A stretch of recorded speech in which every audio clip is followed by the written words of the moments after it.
For this lesson, I'm going to talk about what you do when you have a finished, completely done, spun article that you're going to use for Magic Submitter, Unique Article Wizard, whatever. What you can do at the very end that doesn't take too much time, but it makes the article extremely, extremely spun without risking any of the quality. And I'll tell you exactly what I'm talking about. Let's start with the article. Here it is. The title of the article is already spun. This is not the title right here. This is just a placeholder. What is super spun are the subtitles. The actual first paragraph is rewritten. Each sentence is rewritten 5 times. These middle paragraphs are rewritten 3 times. They all have highly spun subheaders, and then the last paragraph is rewritten 5 times as well. Now, why do we do 5 at the beginning and the end and then 3 in the middle? I'll tell you why. It's because what I'm about to show you. That's because the way we write these articles is that the 3 middle paragraphs, this paragraph here, this paragraph here, and this paragraph right here, they're all interchangeable.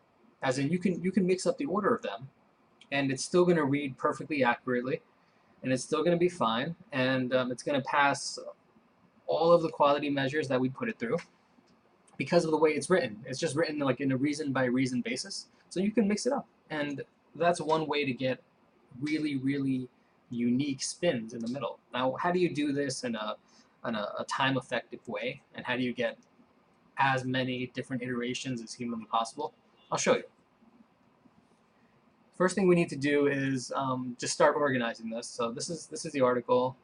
Here's the spun version. Just going to copy this. I'm going to paste it into a Word doc. No, actually, I'm gonna use Notepad++ for this. So here's Notepad++.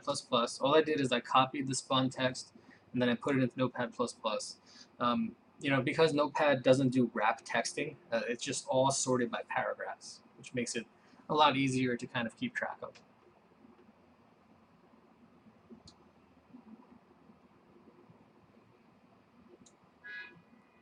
So here's the title, okay?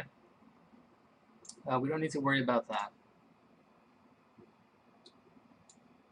Here's the first paragraph. So we're gonna start breaking this down.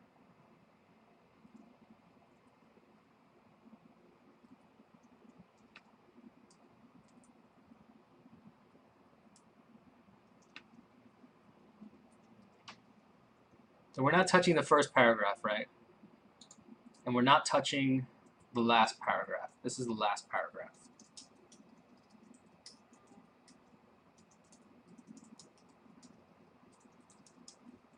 We don't touch those. What we do touch, this is the title for the first paragraph, and this is the actual first paragraph. So that's one paragraph right there. We're going to call that number 1.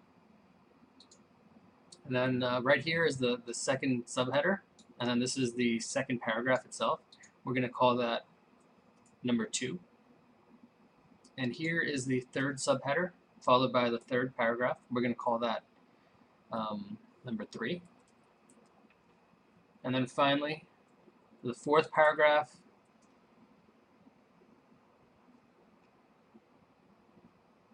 along with the fourth paragraph,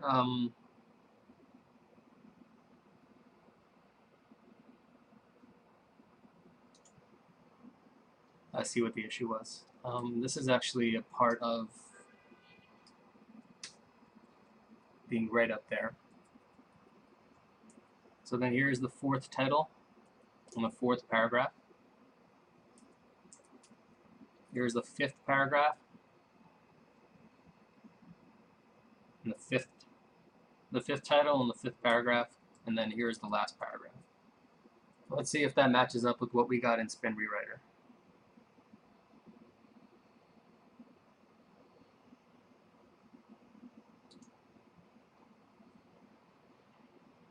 We got the first paragraph, we got paragraph number 1, paragraph number 2, paragraph number 3, paragraph number 4, and then the last paragraph.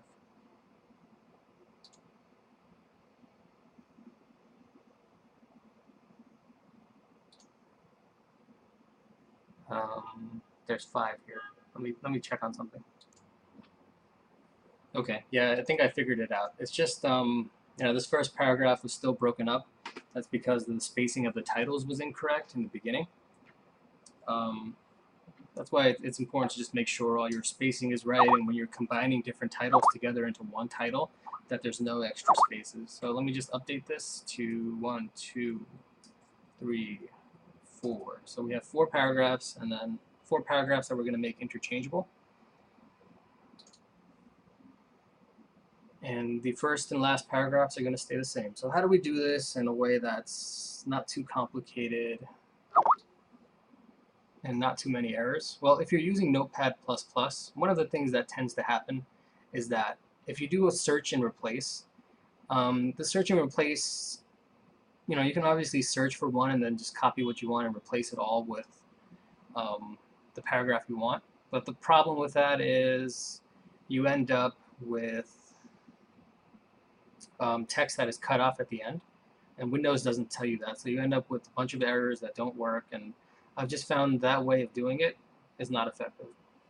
Instead, what I've decided to do is that I've just I listed out every single possibility here, and then just copy paste it in a real quick and easy way.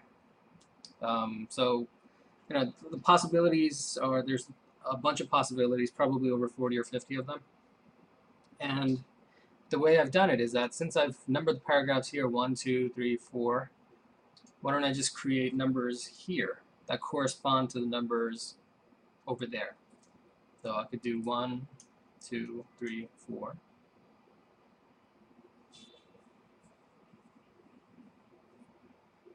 Then we could do 1, we could do 1, 3, 4, 2. 1, 4, 2, 3.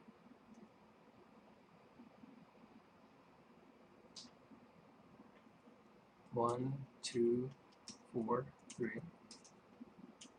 And then move on to number 2. 2, 1, 3, 4.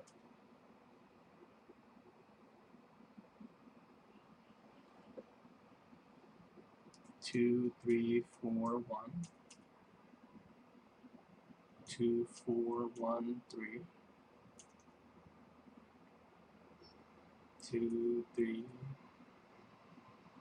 1, 4. So I'm doing 4 of each. That's 3, 4, 1, 2. 3, 2, 1, 4. 3, 4, 2, 1. 3, 1, 4, 2. So that's a 3. It's always good to double check that you didn't make any errors, because it's a lot. It's really important to catch these up front. It's really, really hard to catch them on the back end. Almost impossible. So I did 3 for 3, and then let's do 4. 4, 3, 2, 1. 4, 3, 1, 2. 4, 1, 2, 3. 4, 1, 3, 2. We have 1, 2, 3, 4, 5, 6, 7, 8, 9, 10, 11, 12, 13, 14, 15, 16 different paragraph possibilities. Now we can obviously do more, but for our purposes, I think this is good.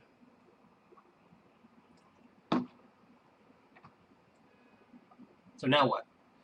Now we want to find every single one and then replace it with this. So what I'm going to do is, I'm not going to do a find and replace, because like I said, there's errors that happen when you do that. Instead, I'm just going to do a copy. I'm going to find each one and replace it with this paragraph.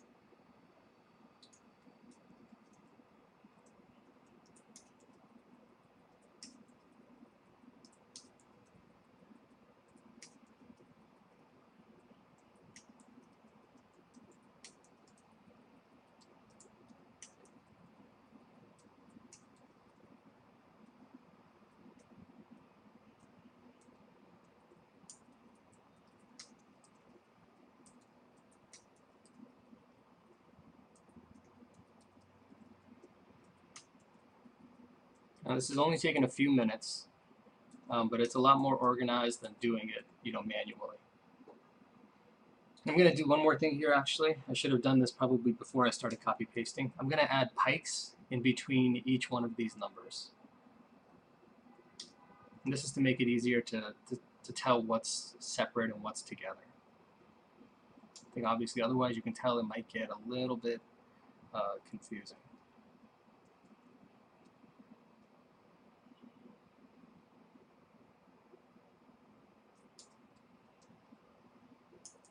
One, two, three.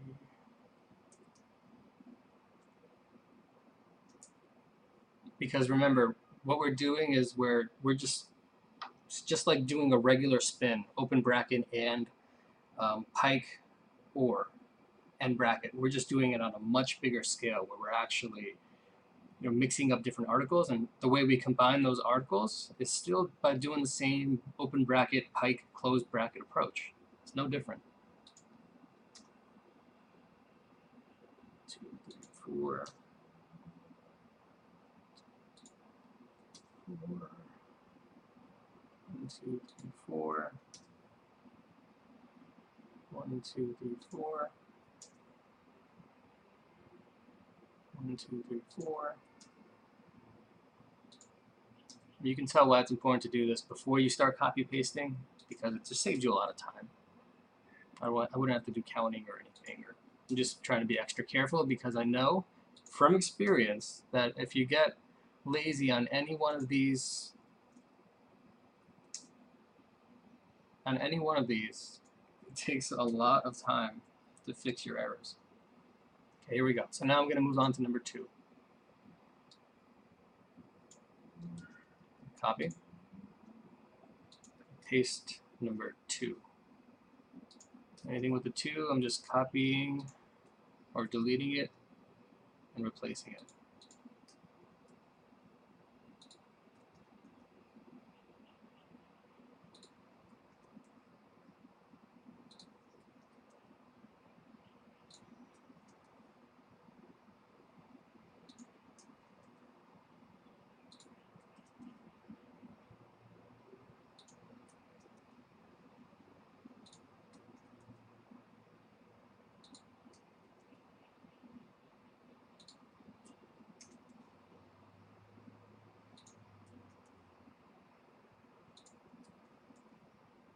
There we go. All the number 2s are done. Going back up and moving on to number 3.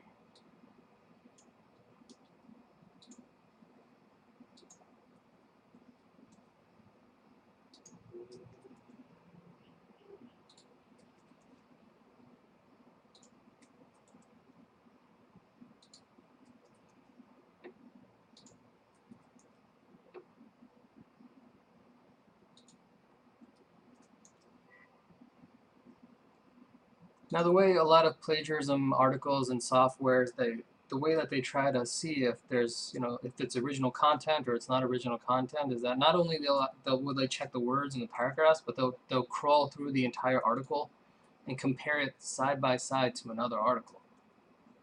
And what happens with spinning is that even when it's really well spun, you can still identify even some words here and there. And if you can identify it, and even if it's 10, 20%, then you can bet that software is definitely going to identify it. And even if right now people say that it only has to be 30% unique or whatever to pass Google's copyscape or originality rating, at some point the software, if it's not already there, eventually it's going to get a lot smarter. And just like what happened, everyone's heard about Panda and Penguin, but really the reason why it's such a big deal is because people were doing it one way because that way worked. And they weren't worried about the consequences of when Google catches up or when Google actually can take the time and get these spammers to stop what they're doing. So what we're doing here, by doing this and spending the extra 15 minutes, 30 minutes, we're making ourselves a lot different than the competition. We're doing things that other people will not take the time to do. And when updates come out, and then suddenly the software does get smarter, and then 30% uniqueness is not nearly enough. Then they start looking for actual articles that are unique and that pass copyscape, and then this is when we'll win. This is when we'll stay on top, and other people might not. So I'm done. I want to test this before we start putting it all together again. So let's see how it looks and if it worked. Select it all, gonna paste it into this. Cross my fingers.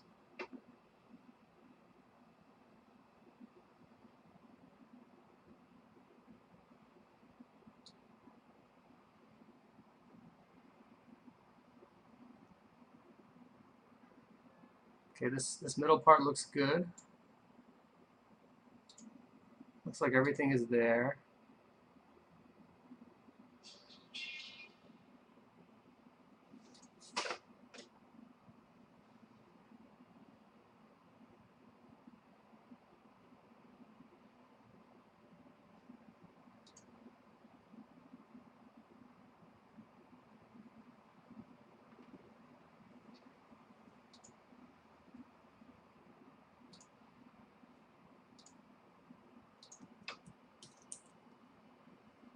Just saw some errors as I was going through it, so let me update that.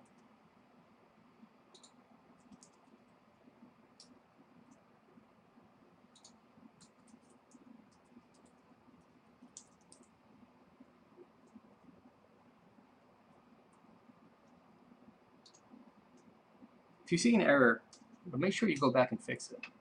Never take the approach that it's good enough or it's just no big deal, because it is a big deal. We want to make good quality content, and everything that's here, you know, it's written by people who did the research. They put in the time. They're great writers. And then there's people who took time to sentence rewrite this and word spin it, and they took their times with it. Put a lot of effort into it, and you know, people are going to be reading this. They are. So it's important to, if you see any errors, no matter how long it takes, at the end of the day, it's about quality content. It's not about how fast you can get something out or how fast you can run a campaign. What we do is we have a long-term approach with things. And as long as you have a long-term approach, now the internet is forever. It's not going anywhere. But there are people who take the easy way out, and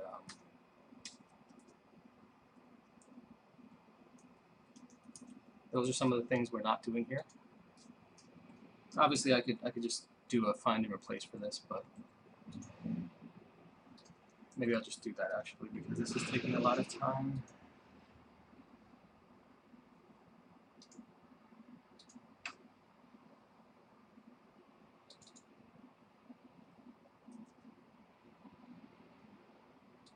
So I'm going to do coin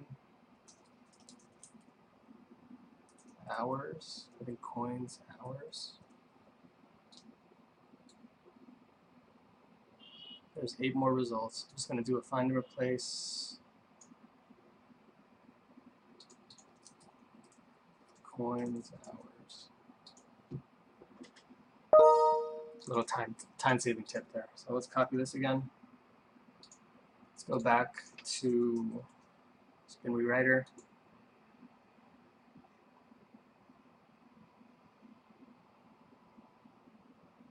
Great, so now what do? This is just the body, right? It's well spun. It's just the body though. We still need to integrate this into the original article. And remove any extra spaces that I put in there. I'm going to copy this entire thing. I'm going to go back to my notepad. This was the original article. Remember? This is all the stuff that I replaced. I'm going to select whatever it was that I decided to replace. I'm going to paste it with the new data. And finally, I can get rid of these placeholders here. Placeholder here. I think we're ready to go. Let's do a final test.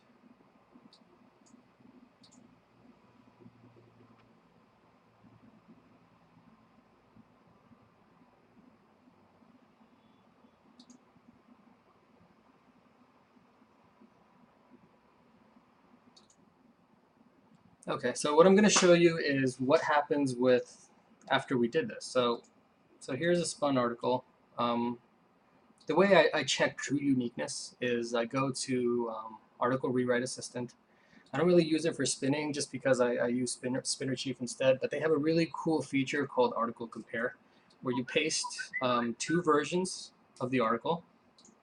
I'm just generating two unique versions, and you see how unique it is after you're done.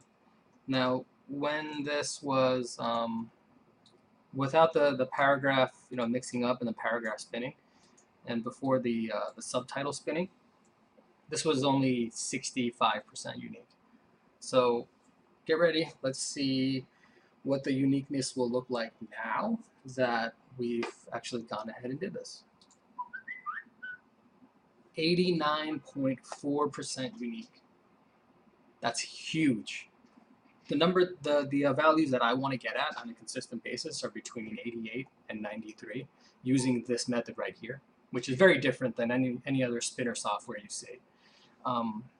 But this is huge. This is exactly what we're looking for. So I think mission accomplished.